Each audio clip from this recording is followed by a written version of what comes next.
বন্ধুরা সবাই কেমন আছো? বন্ধুরা আজকে তোমাদের আপন মায়ের সাথে রাতে কাজ করার অসাধারণ একটি সত্য ঘটনা বলবো। গল্পটি শেষ পর্যন্ত শুনলে তোমরা বাধ্য হবে হাতের কাজ করতে। না হলে সবাই আমাকে কাজ করে দিয়ে যাবে, আমি বাধা দেব না। আজকে যে গল্পটা বলব তা আমার জীবনে ঘটে যাওয়া এক সত্য ঘটনা। গল্পের নায়িকা নাজমা আক্তার একজন ধর্মভীতু গৃহিণী নারী। স্বামী আজমল ও এক ছেলে নাজমুল এবং এক মেয়ে নূপুরকে নিয়ে তার সুখের সংসার। ছেলে নাজমুলের বয়স 22 বছর, মেয়ে নূপুরের বয়স 5 বছর। নাজমুল এই বছর সদ্য ম্যানেজমেন্ট বিষয় হতে মাস্টার্স পাস করেছে। আজমল গ্রামের বাজারে কসমেটিক্স এর দোকান করে, যাতে করে নাজমার সংসার ভালোভাবে চলে যায়। নাজমা দেখতে বলিউড নায়িকা সোনাক্ষী সিনহার মতো, কিন্তু নামাজ, রোজা ও পর্দার ব্যাপারে খুবই সতর্ক। সপ্তাহে একবার নাজমা আজমল এর কাছ থেকে কাজ করিয়ে নেয় এবং এতেই নাজমা অনেক খুশি। ঘরের কাজ এবং নামাজ রোজা করেই নাজমার দিন পার হয়ে যায়। নাজমা এবং আজমল 8 বছর প্রেম করে পালিয়ে গিয়ে বিয়ে করে, যার কারণে নাজমার পরিবার থেকে এখনও ওদের সম্পর্কটা মেনে নিতে পারে নাই। আজমল এবং নাজমা বাদে নাজমুল ও নূপুর নাজমার বাপের বাড়ি যেতে পারে। নাজমার মা টুনি বেগম নাজমুলকে নিজের জীবনের চেয়ে বেশি ভালোবাসে। নাজমুলের বর্তমানে বেকার সময় যাচ্ছে, নাই পড়ালেখা নাই কাজ। বিকালে বাবার কাছ থেকে বাজারটা আনা হলো নাজমুলের একমাত্র কাজ। তাই গত কয়েকদিন ধরে নাজমুল এর একটা বাজে অভ্যাস হয়েছে, লুকিয়ে লুকিয়ে আম্মু নাজমার দেখা। কারণ তার মা অনেক সুন্দরী। বিশেষ করে আম্মু নাজমার বিশেষ অবস্থার একটু ছিটেফটা দেখলে নাজমুলের মাথাটা ঝিমঝিম করে। সাথে সাথে বাথরুমে গিয়ে ঠান্ডা করতে হয় হাত দিয়ে। নাজমুলের কাছে মনে হয় আম্মু নাজমা দুনিয়ার সব থেকে সুন্দরী নারী। তাই সে মনে মনে শপথ করেছে আম্মু নাজমাকে সে তার রানী করে ছাড়বে। গত কয়েকদিন উনার কি হয়েছে, 1 মাস হয়ে গেল একবারের জন্যে ও হাত দিল না। এর আগে তো এরকম হয়নি উনার। রান্না করতে বসে আম্মু নাজমা স্বামী আজমল এর কথা ভাবছিল।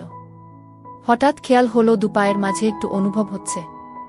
এইটা আমার কি হচ্ছে? দিনে দিনে দেখছি আমার খিদে বেড়েই চলেছে। না না, এই রকম চলতে দেয়া যাবে না। জহরের নামাজটা পড়তে হবে। মা নূপুর একটু এদিক আয় তো মা। নূপুর কি মা? বলো মা, তুই জালটা একটু দেখতো মা, আমি গোসলটা সেরে নেই। নামাজের সময় চলে যাচ্ছে। নাজমুল বাজার এ আসছে বাবার কাছ থেকে বাজার নিতে। বাবার দোকান এর একটু কাছে আসতে নাজমুল এর কাছে সন্দেহ লাগল। বাবার দোকানের সামনে এই মেয়েটা কে? আর বাবা কোথায়? মেয়েটা মনে হচ্ছে সামনে একেবারে ঝুঁকে আছে। নাজমুল মনে মনে ভাবল, না, আমাকে রহস্যটা জানতে হবে।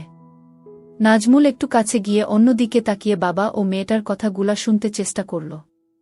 যা শুনতে পেল তাতে নিজের কানকে বিশ্বাস করতে পারছিল না নাজমুল। কথাগুলা এমন আর কতদিন এভাবে লুকিয়ে লুকিয়ে হবে? আমার যতদিন না বিয়ে করে তোমার বাড়ি নিয়ে যাচ্ছি ততদিন। নেব জান, খুব শীঘ্রই বাড়ির বউয়ের কাছে তালাকের পেপারটা পৌঁছে যাবে, আর বুটা বিদায় হলেই তুমি আমার রানী। কথাগুলা শোনার পর নাজমুলের কাছে মনে হচ্ছে বাবাকে একটা না, আমার আর বাজারে থাকা চলবে না। এখনই বাড়ি গিয়ে আমার আম্মুকে বলতে হবে। বাবার সামনে এমন একটা ভাব করল নাজমুল যেন সে এইমাত্র আসলো এবং খুব ব্যস্ত। বাজারটা নিয়ে তাড়াতাড়ি বাড়ির দিকে রওনা করল নাজমুল। আজকের রাস্তা মনে হয় শেষ হচ্ছে না। 10 মিনিটের রাস্তা আসতে 1 ঘন্টা সময় লেগেছে, এমনটাই মনে হচ্ছে নাজমুলের কাছে। পুরা রাস্তাটা নাজমুল আম্মু নাজমার কথা ভাবতে ভাবতে আসছে। নিজের অজান্তাই নাজমুল অনুভব করল শরীর দিয়ে একটা অদ্ভুত সুখের স্রোত বয়ে যাচ্ছে। আম্মুর সাথে এখন থেকে যা ইচ্ছা তাই করতে পারবো, আব্বু আর কিছুই বলবে না। এইটা ভেবে নাজমুলের শরীরে থেকে থেকে ঝাঁকি মারছিল আকাশ কুসুম। ভাবতে ভাবতে নাজমুল বাড়ি এসে পৌঁছাল। বাড়ি এসে নাজমুল সরাসরি রান্নাঘরে চলে গেল। বাজারটা রেখে নূপুরকে জিজ্ঞেস করল, আম্মু কই রে খুকি?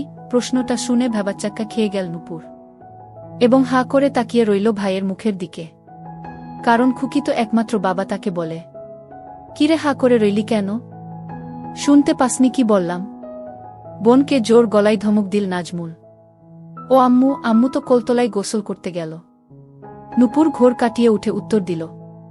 নাজমুল আর দেরি করল না, দ্রুত পায়ে চলে গেল কলতলে। তোমাদের বুঝার সুবিধার্থে বলে রাখছি, নাজমুলদের কলতলা এর সাথেই বাথরুম এবং বাথরুমের দরজাটা গত দিনের ঝড়ে ভেঙে গেছে। আম্মু নাজমার চিরদিনের অভ্যাস গোসল এর সময় পরিষ্কার হওয়া। নাজমা গোসলের জন্য বালতি ভরে পানি রেখে হালকা হতে বাথরুমে যায়। কোনো রকম বাথরুমের গেটে দরজাটা রেখে এইদিকে নাজমুল কলতলার গেটে আসতেই দেখল একটা জাত সাপ দাঁড়ায় আছে। নাজমুলকে দেখেই সাপটা ফুস করে একটা শব্দ করে দূর দিল এবং নাজমুল সাপের পিছু নিতেই সাপ বাথরুম এ ঢুকে পড়ল। নাজমুল বাথরুমের দরজাটা 2 হাত দিয়ে সরিয়ে আম্মু নাজমাকে দেখে স্ট্যাচু হতে গিয়ে ও হল না, কারণ তার আম্মু রূপী এই মনের মানুষটাকে এই সাপ হতে রক্ষা করতেই হবে। আম্মু আপনি একটু ও নড়বেন না। একদম বিচলিত না হয়ে আম্মু নাজমাকে আদেশ করল নাজমুল, এবং 2 হাতে বাথরুমের দরজাটা ধরে আম্মু এবং সাপের মাঝে ছুঁড়ে মারল।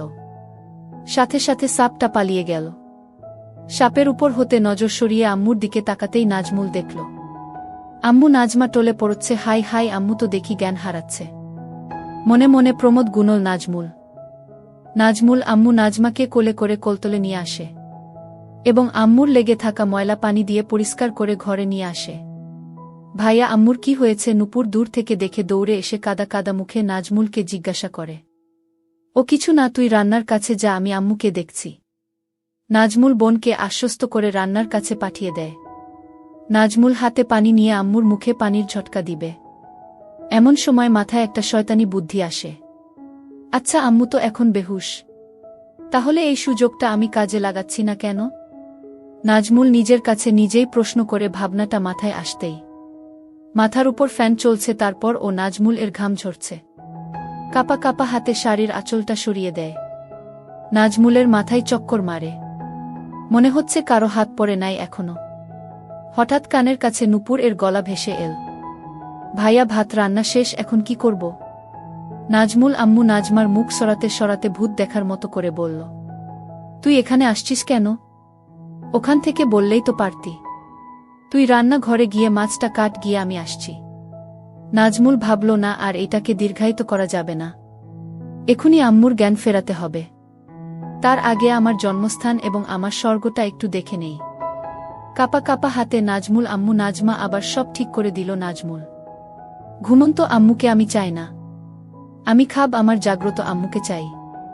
মুখে পানির ছিটা লাগতেই আম্মু নাজমা চিৎকার দিয়ে বলে উঠল, সাপ! সাপ চলে গেছে আম্মু, আপনি এখন ঘরে আমার কাছে। এই যে দেখেন, বলতে বলতে নাজমুল আম্মু নাজমাকে কাছে টেনে ধরল। নাজমার স্বাভাবিক হতে 3 থেকে 4 মিনিট সময় লাগল এবং নাজমুল এই সুযোগে আম্মুকে ধরে রাখল। আম্মু নাজমা মনে মনে ভাবল, বিষয়টা বাড়াবাড়ি হয়ে যাচ্ছে। বাবু, আমার খুব ক্লান্ত লাগছে, আমাকে একটু একা থাকতে দে এখন। ঠিক আছে আম্মু, আপনি রেস্ট নিন, আমি রান্নাটা দেখছি, আর একটু পরে উঠে গোসল করে খেয়ে নিবেন। আম্মু নাজমাকে ঘরে একা ছেড়ে নাজমুল রান্না ঘরের দিকে চলে গেল। কি হতে কি হয়ে গেল আমার! যেই আমার স্বামী ছাড়া আর কাউকে কোনোদিন দেখতে দিলাম না, আজকে আমার কোনো পাপের কারণে এত বড় সর্বনাশ হয়ে গেল। আমার ছেলে সব দেখে নিয়েছে। হে মালিক, তুমি আমার মরণ দিচ্ছ না কেন? আমি এখন এই পোড়া মুখ নিয়ে ছেলের সামনে যাব কি করে? ছেলের কথা মনে পড়তেই লজ্জায় কুঁকড়ে গেল আম্মু নাজমা। না জানি কোথায় হাত দিয়েছে। আচ্ছা, ছেলেকে আমি দোষ দিচ্ছি কেন? আমার বাবুর তো আর কোন দোষ নাই, ও তো আমাকে সাপের হাত থেকে রক্ষা করেছে। মনে মনে ছেলের প্রশংসা করতেই গর্বে বুকটা ভরে গেল আম্মু নাজমার। ছেলেটা আসলেই আমাকে অনেক কেয়ার করে। ও ওর বাবার মতো না, ও একদম আলাদা। ওর বাবাটা যদি ওর মতো হতো। একটা গভীর নিঃশ্বাস ফেলল আম্মু নাজমা। যাই হোক, অনেক পাপ লেগে গেছে, যাই গিয়ে গোসল করে নামাজ পড়ে আমার মালিকের কাছে ক্ষমা প্রার্থনা করি। মনে মনে কথাগুলা ভাবতে ভাবতে তড়িঘড়ি করে বিছানা থেকে নেমে পড়ে। আম্মু নাজমা দরজার কাছে গিয়ে পা দুইটা যেন অবশ হয়ে আসল।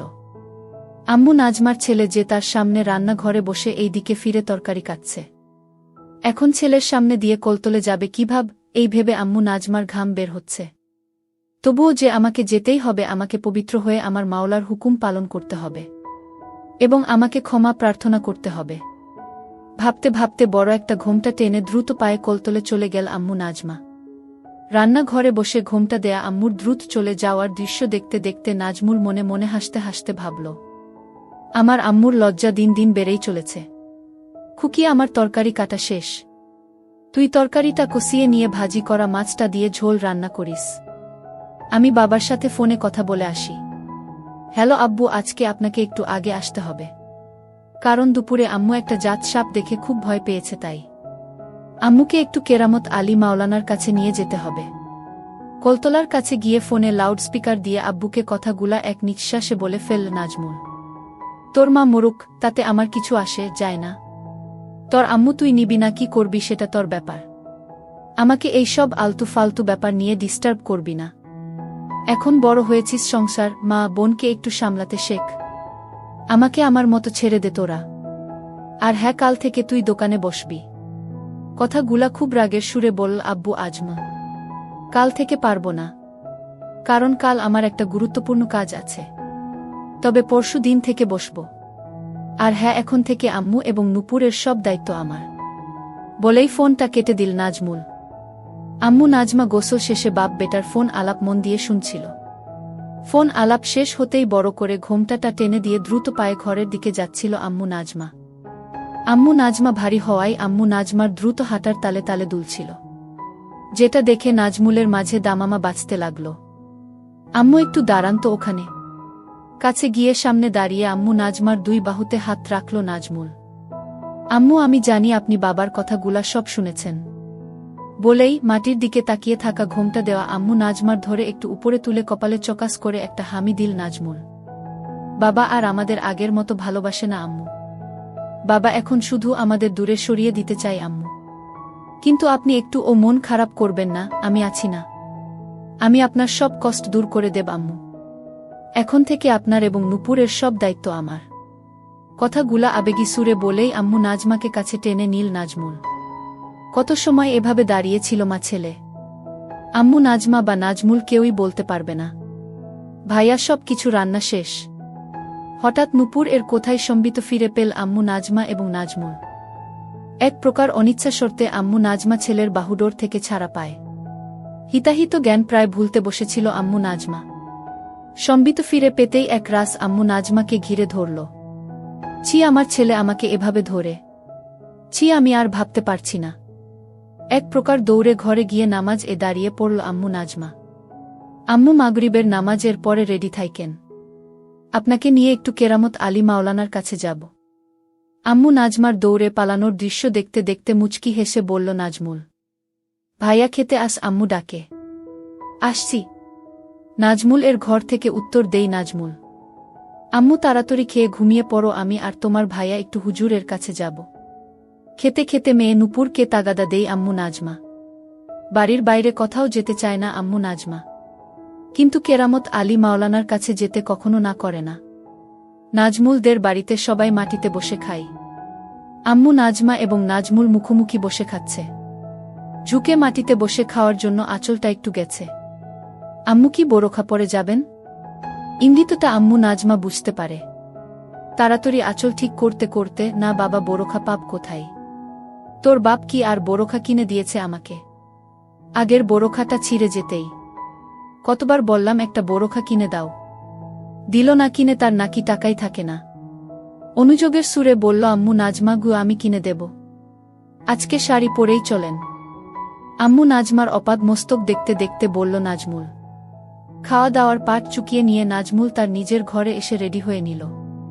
আম্মু নাজমা মেয়ে নূপুরকে ঘুম পাড়িয়ে রেখে আয়নার সামনে দাঁড়িয়ে চোখে একটু কাজল দিয়ে নিল, আর একটু আতর মেখে নিল। এই আতর আর কাজল ছাড়া কোনো প্রসাধনী ব্যবহার করে না আম্মু নাজমা। আম্মু নাজমা দরজার শিকল টেনে তালাটা লাগিয়ে ঘুরতেই দেখল নাজমুল ভ্যাবলার মতো হা করে তাকিয়ে রয়েছে। একেবারে অপ্সরীর মতো লাগছে আম্মু নাজমাকে। নিজের নিয়ন্ত্রণ হারিয়ে ফেলেছে নাজমুল। মনে মনে ভাবল, আজ যেভাবেই হোক আম্মুকে কাজ করে দিতে হবে।